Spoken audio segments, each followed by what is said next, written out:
I want you to think back to the last time you hired someone to come out and do some work around your house. Oh, like a plumber or something. Yeah, Yeah. exactly.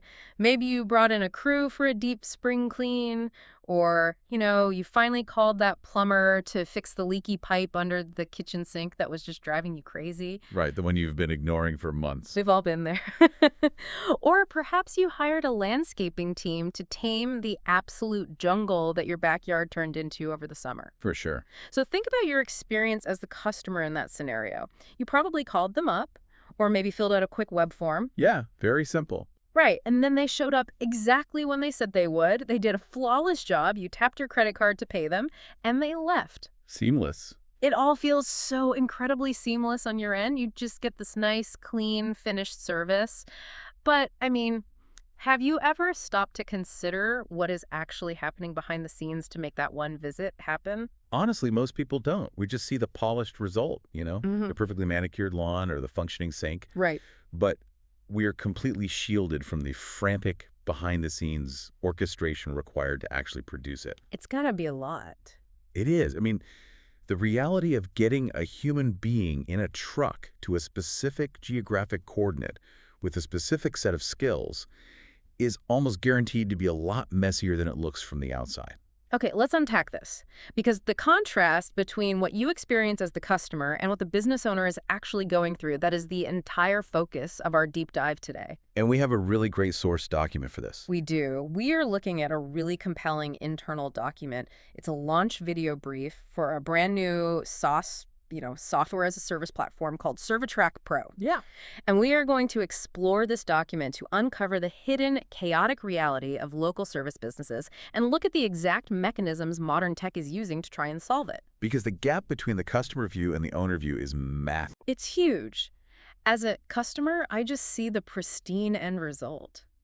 But according to this brief, the business owner providing that service is, well, practically drowning. Yeah, they really are. They are trying to keep their operation afloat using this fragile web of text messages, paper notes jotted down on the dashboard of a dusty truck, and maybe a few scattered spreadsheets if they happen to be highly organized. What's fascinating here is that this document reads like much more than just a standard set of marketing instructions for a software commercial. Oh, totally. It actually functions as a deeply accurate psychological profile of an overwhelmed small business owner. Yeah, it's pretty intense. People often operate under the assumption that the hardest part of running a local business is just finding the customers. Right, getting the phone to ring.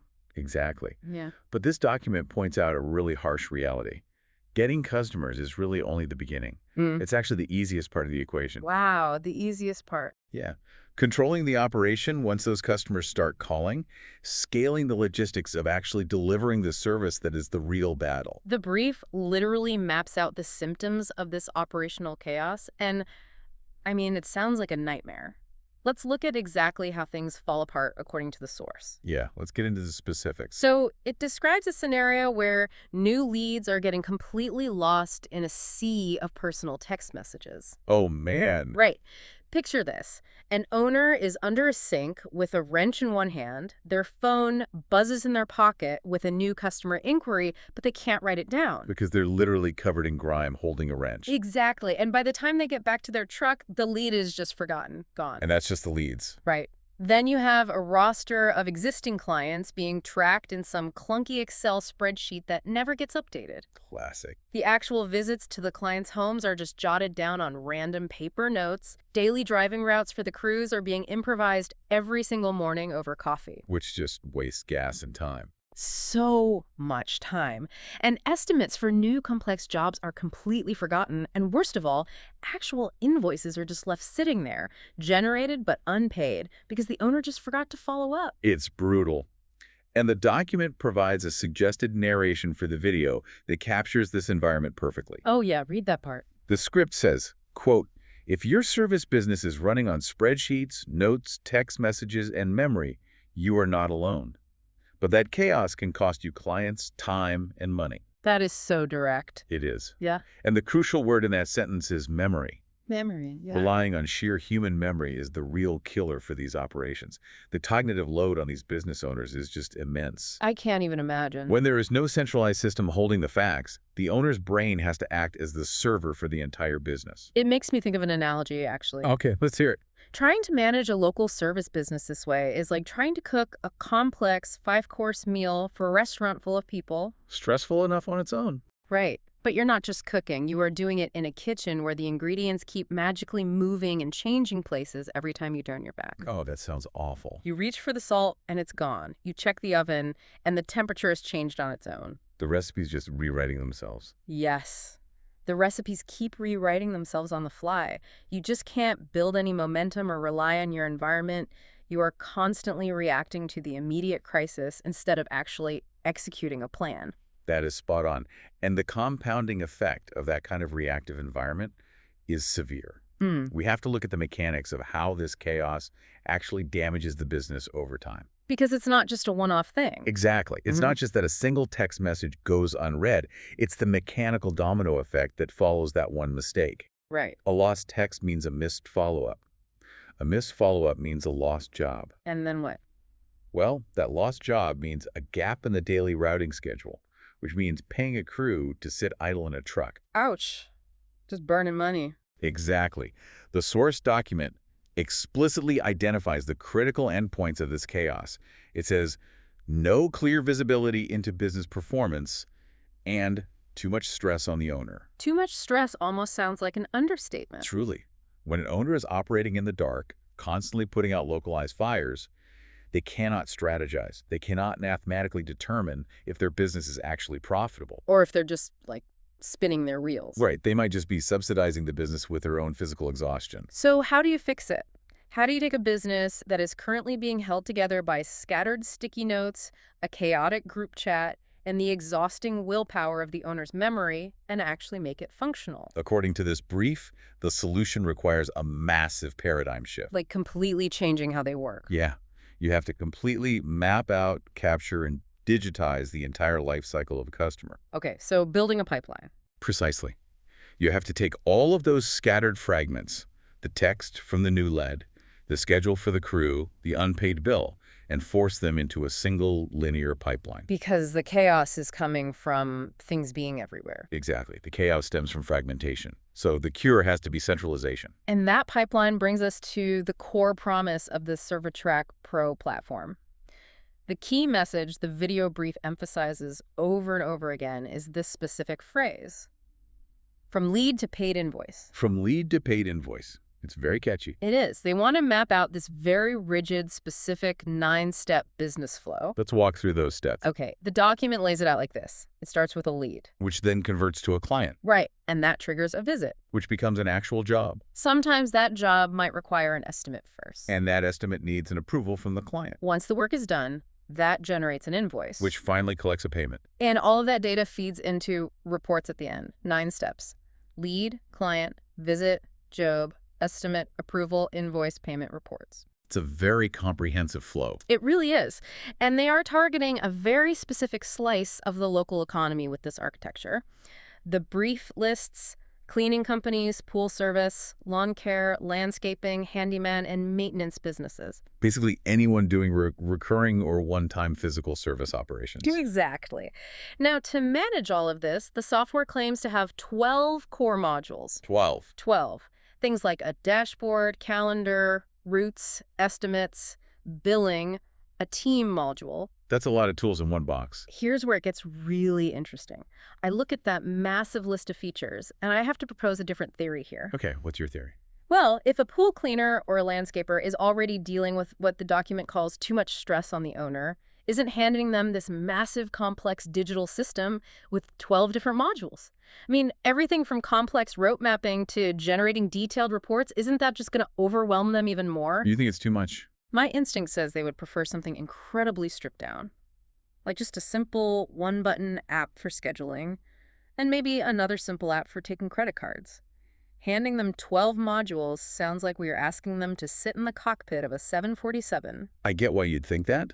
But if we connect this to the bigger picture, A stripped-down approach actually perpetuates the exact problem ServiTrack Pro is trying to solve. Really? How so? I understand why 12 modules sounds intimidating, Yeah. but think about the mechanics of using multiple, simple, disconnected apps like you just suggested. Okay.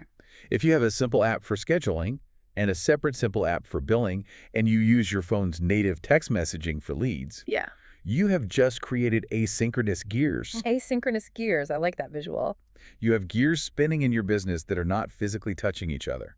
So when a technician finishes a job in the scheduling app, the billing app doesn't know about it. Oh, I see. The owner still has to manually bridge that gap by looking at one app and typing the information into another. The cognitive load remains exactly the same. Ah, so the manual data entry is the actual friction. The owner is still the bridge between all these little apps. Exactly. The owner is still the server. Right, right.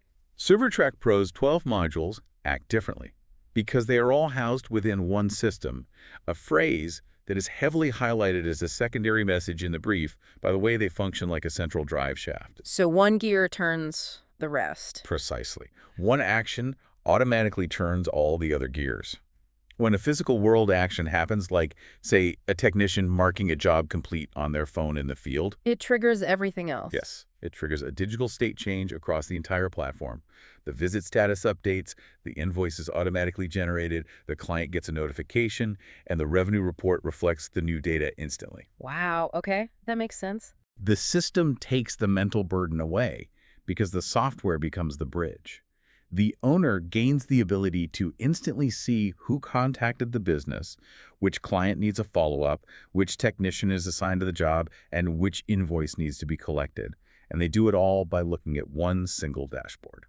To bring this back to your experience as a listener, when you hire a local business and you suddenly get that automated text message saying your technician is 15 minutes away, and then an hour later you get a perfectly formatted email with a link to pay your bill. That's the drive shaft. Exactly. You're actually witnessing the central drive shaft in motion. You are experiencing step 4 of that pipeline, interacting directly with step 8, without the business owner having to manually type out a text or draft an email. It's a huge shift. It's the difference between having all your business documents thrown into a giant cardboard box versus having them integrated into a smart, self-updating database. Absolutely. But establishing that the software works mechanically is really only half the battle, because you still have this massive human problem. The adoption problem. Yes. How do you convince that stressed out, overworked handyman or lawn care provider, who, by the way, might be deeply skeptical of tech companies, to stop what they're doing, change their daily habits, and actually trust this software? That is the hardest part. And the visual and tonal instructions in the launch video brief address this adoption hurdle directly. I found this part so surprising. Right. These guidelines reveal a highly calculated strategy for engineering trust with a blue-collar demographic. Let's look at those instructions, because my immediate instinct for marketing a complex 12-module system to a non-tech audience would be to gamify it. Make it fun. Yeah, make it super friendly, use bright colors, maybe introduce a helpful little cartoon mascot to walk them through the setup. Like a friendly wrench. Exactly, a talking wrench. Make it feel light and airy so it doesn't feel like a heavy, intimidating corporate tool. But this brief bans almost all of that. It shuts that idea down completely. It explicitly bans cartoonish visuals, cheap templates, generic stock images, and empty language. It demands a professional, modern, premium feel. They get very specific about colors, too. They do. They specifically ask for a dark, navy background, teal and blue gradients, clean icons, and actual dashboard UI visuals. This raises an important question about the psychology of the blue-collar business owner. Why avoid the friendly, gamified approach? Why so serious? Right. Because to a business owner running a physical operation, gamification feels condescending. Oh, interesting. These instructions are fundamentally about treating the service business owner with absolute respect. Think about the stakes from their perspective. The stakes are high. They're running a serious operation. They have weekly payroll to meet. They are maintaining a fleet of expensive trucks. They are buying dangerous equipment. And they are navigating liability and angry customers. They don't want a game. Exactly. They do not want a toy. They don't want a friendly cartoon character telling them how to run their livelihood. They want a serious, professional business tool that treats their highly stressful work with the gravity it deserves. That makes so much sense when you frame it like that. The brief explicitly states, quote, "The video should feel like a serious business tool, not a hype ad." And speaking of hype, the brief also expressly forbids using exaggerated claims or corporate jargon. It literally bans the phrase, the best software in the world. Hyperbole destroys trust with people whose entire day is rooted in physical, practical reality. Right, because they know better. Exactly. A plumber or a landscaper deals with the actual laws of physics. They know that pipes break, weather changes unexpectedly, and nothing is ever perfect. So if you claim your app is perfect, If you come to them with empty corporate jargon and tell them your software is magic or the best in the world, they're going to immediately identify you as someone who doesn't understand their reality. They'll just roll their eyes and walk away. they value the direct and the practical over the aspirational. The brief outlines the required tone as professional, modern, direct, practical, and motivating. It's telling the marketers, don't tell them it's magic. Show them the mechanics. Yes, show them the map routing interface. Show them the invoice generation screen. Prove to them how it functions in reality. And there is another mandate in this brief that speaks directly to understanding the reality of these businesses. It's a huge feature. The language aspect. Yes. The platform and the pitch itself is heavily focused on being bilingual, English and Spanish. The brief makes a point of saying the platform is designed for teams and business owners who work in English, Spanish, or both. That requirement reflects the actual boots-on-the-ground demographic reality of the local service industry in the United States. For sure. In fields like landscaping, commercial cleaning, and construction maintenance, the workforce is heavily bilingual. Yeah. But historically, software solutions designed for these industries only operated in English. Which is a huge oversight. It creates a massive point of friction. It's essentially a broken gear in that central drive shaft we talked about earlier. Oh, because the communication stops. Exactly. If a business owner is managing a team where the primary language for several crew members is Spanish, an English-only app means the owner still has to manually, verbally translate the job notes, the routing instructions, and the client preferences. Which puts the cognitive load right back on the owner's shoulders, completely defeating the purpose of the software. You're back to being the server. But by making the platform natively bilingual from the ground up, and intentionally highlighting that capability in the launch video ServiTrack Pro is signaling deep operational empathy. It shows they actually get it. Right. It's not just a translation toggle tacked on as an afterthought to look inclusive. It is a structural requirement built for the way these teams actually communicate in the field every single day.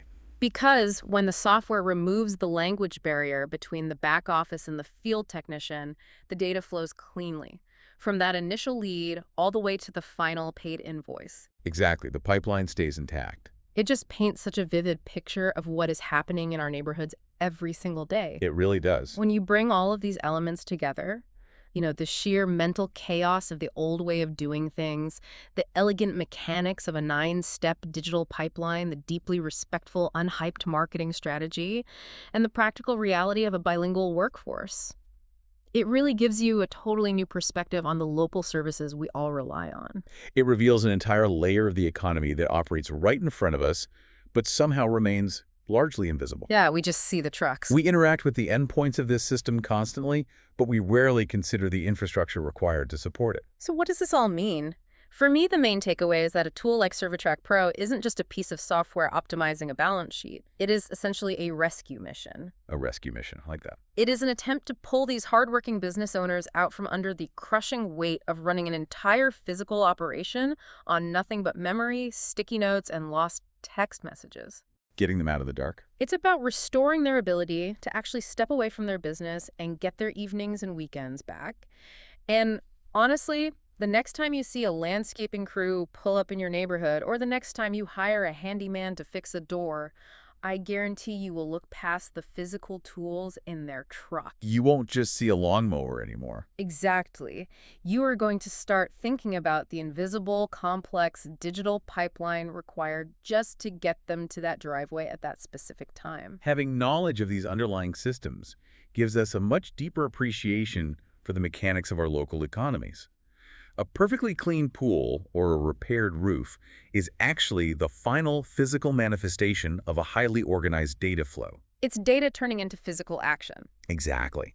When a business owner transitions from scattered chaos to centralized control, the quality of life improves dramatically for the owner. And you, the customer, receive a much more reliable professional service as a result. It really makes you wonder about the broader applications of this kind of centralization. I mean, if a well-designed piece of software can successfully map, predict, and completely optimize the incredibly messy human physical world tasks of a local handyman or a landscaping crew, Right. what other chaotic, fragmented parts of our own personal lives are just waiting for a single dark navy dashboard to take us from scattered notes to complete control?